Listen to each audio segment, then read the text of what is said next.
Si l'enseignement veut changer, il y a beaucoup à faire.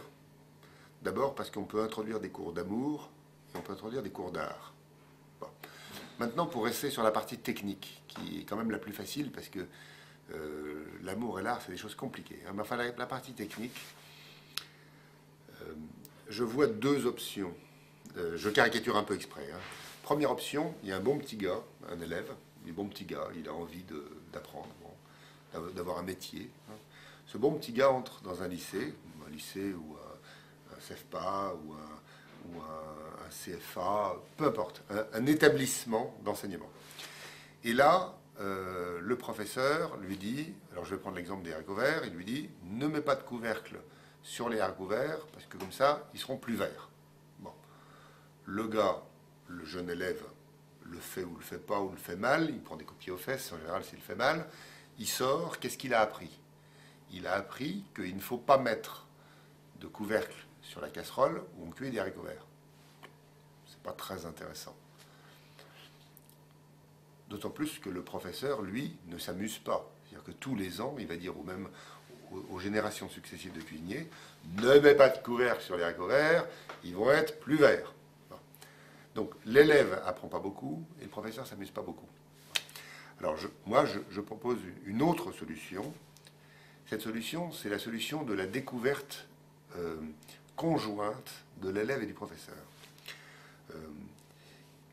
Le même élève, le bon petit gars qui veut apprendre, rentre dans un établissement et là, le professeur lui dit, nous allons faire l'expérience de comparer une casserole avec des haricots verts sans couvercle et une casserole avec des haricots verts avec couvercle. Et puis on va regarder si ça change la couleur. Ça se fait dans le lycée d'application, dans le restaurant d'application, ça se fait où on veut, peu importe. Ensemble, l'élève et le professeur regardent, ils voient qu'il n'y a pas de différence. Ils concluent qu'il n'y a pas de différence, ce qui est une information qui est juste, mais un peu ponctuelle, mais elle est juste ce coup-ci. Au lieu d'enseigner quelque chose de faux, on enseigne quelque chose de juste, puisque c'est les faits qui nous le découvrent. Et l'élève sort. Cet élève, qu'est-ce qu'il a appris? Il a appris à faire une expérience pour découvrir par lui-même des choses. C'est bien ça qu'on veut faire. On veut bien développer chez l'élève une espèce de sens critique et de sens de recherche. Le professeur, il s'amuse beaucoup, parce qu'il n'est jamais pris en défaut, puisqu'il laisse les faits, les phénomènes, montrer la vérité des choses.